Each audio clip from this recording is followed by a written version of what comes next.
यानी कहने का मतलब यह हो गया कि जिस प्रकार से इस आशीर्वाद कोचिंग का संकल्प लेकर के मैं तैयार किया हूँ, आप सबों को आगे बढ़ाने में हम सब जितने भी सर हैं अहम योगदान रहेंगे। कमजोर से कमजोर छात्र एवं छात्राओं को आगे बढ़ाने में इस कोचिंग का अहम योगदान रहेगा। चाहे वह बच्चे कुछ जानते हो यही नहीं जानते हो, उसको आगे बढ़ाने में अहम योगदान होगा। और कहा जाता है नोट की बेटी और घर में बेटी ये सब नसीब वालों को मिलते हैं। तहजीब देखते हैं अक्सर गरीब के घर दुपट्टा फटा ही सही लेकिन रहता है सर पर। इसलिए कहता है जो बच्चे छोटे छोटे होते थे वह अपनी माँ का आंचल फाड़ करके उसको जो है दुपट्टा बना करके वह खेला करता है। क्या उस मूर्ति में वह जो आंख झपकाने वाला जो मूर्ति होती थी उसमें कपड़ा नहीं होता था, वह एकदम प्लास्टिक का होता है। लेकिन एक लड़कियां अपनी माँ का जो साड़ी होती है उसको फाड़ करके उसको दुपट्टा बना करके उसको सजाने का काम करती है। समझ गए कि नहीं? उसी प्रकार से आप सब चाहे कैसे भी स्टूडेंट होंगे उसको संभालने का काम मेरा दायित्व है।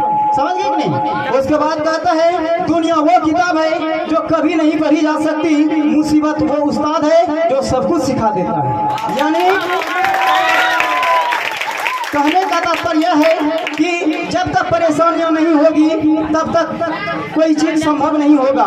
कहता है कि जब तक आपके जेब में पैसा रहेंगे तब तक आपको पूछता रहेगा, जब तक पैसा खत्म हो गया तो आपको पूछने वाला भी कोई नहीं होगा। समझ गए कि नहीं? उसके बाद कहता है पसीने की स्याही से जो लिखते हैं अपने हौसले की इरादे उनके मुकद्दर के पन्ने कभी कोरे नहीं होते।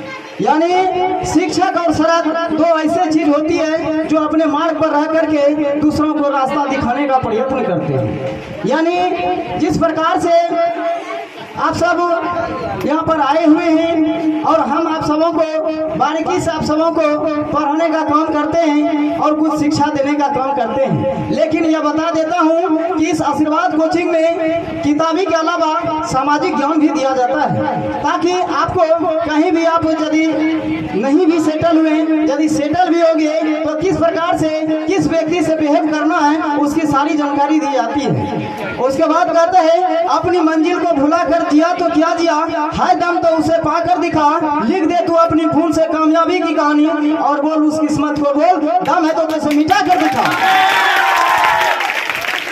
यानी कहने का तात्पर्य है कि हमारे यदि हौसले बुलंद होंगे तो किसी भी ऊंचाई को छू लेंगे। यानी हमारा मेहनत यदि बरकरार रहेंगे तो कोई भी शिक्षक कहीं भी बैठा देंगे हमको तो मेरा जो है स्थान ग्रहण होने से कोई रोक नहीं सकता है। इसीलिए मेहनत बहुत जरूरी है और करारा जवाब देना है। उसके बाद जो पानी से नहाएगा वो अपना लिबास बदलेगा और जो पसीने से नहाएगा वह इतिहास बदलेगा। यानी कहने का तात्पर्य हो गया जिस प्रकार से आप सब पानी से नहाइएगा कि पसीने से। यानी कहने का मतलब यह हो गया कि कभी लाइट कट जाते हैं, कभी गर्मी होती है तो कुछ बच्चे ऐसे होते हैं पढ़ने में नाकाम होते हैं, बोलता है सर बहुत गर्मी है, लेकिन ऐसा नहीं होना चाहिए। क्या आप ही के लिए गर्मी है? क्या सर के लिए नहीं गर्मी होता है? सर के लिए भी गर्मी होता है। तो क्या सर इधर उधर घूमते हैं क्या? अपना जो स्टडी करना होता है वह करते हैं और यदि पढ़ाना होता है तो वह पढ़ाने का भी काम करते हैं। और अब जो है एक चुटकुला जो पुराने जमाने में जिस प्रकार से विद्यार्थियों को होना चाहिए लेकिन अब वैसा है नहीं।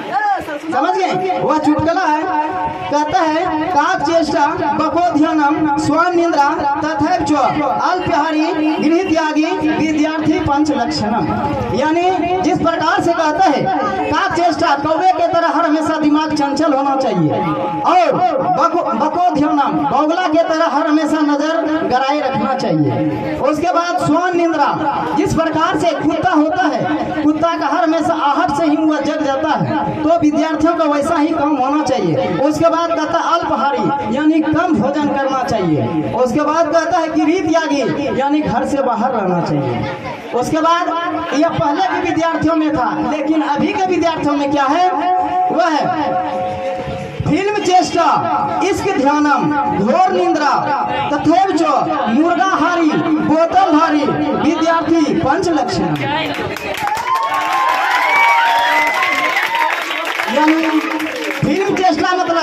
अभी यदि मोबाइल नहीं देंगे बच्चे को, वह रूस जाएगा, वह पढ़ने नहीं जाएगा। और मोबाइल में क्या करेगा, फिल्म देखेगा, टिक्की वीडियो देखेगा, उसके बाद क्या करेगा, समझ रहे हैं कि नहीं? और अभी पबजी का जमाना है, वह भी जो खेलता है तो उसी में उसका समय वेस्ट हो जाता है। हो सकता है कि उसका पैसा उसमें बर्बाद भी होता है। उसके बाद कहता है इश्क ध्यानम। इश्क ध्यानम मतलब हो गया, कभी जो है अभी का जो दौर है वो लड़के एवं लड़के में जो है ना बड़ा दूसरे टाइप के चलते हैं, समझ गए ना, इसी को बोलते हैं इश्क ध्यानम। उसके बाद कहता है मुर्गा हारी, या ज्यादा जो है ना चटक पटक खाने में रहता है, समझ गए कि नहीं? उसके बाद कहता है बोतलधारी। और अभी के बच्चे जितने होते हैं, चाहे 5 साल के हो 10 साल के हो, वह नशीली पदार्थ जरूर करता है, चाहे उसमें सिगरेट हो, चाहे दारू हो, चाहे अन्य चीज हो। तो यही सब अभी के बच्चों में लक्षण होते हैं। और पहले के लक्षण और अभी लक्षण में दोनों बहुत धरती और आसमान का अंतर रहता है। तो इसी सब को वाणी को ध्यान में रखते हुए मैं अपने वक्तव्य को समाप्त करता हूँ। जय हिंद, जय भारत।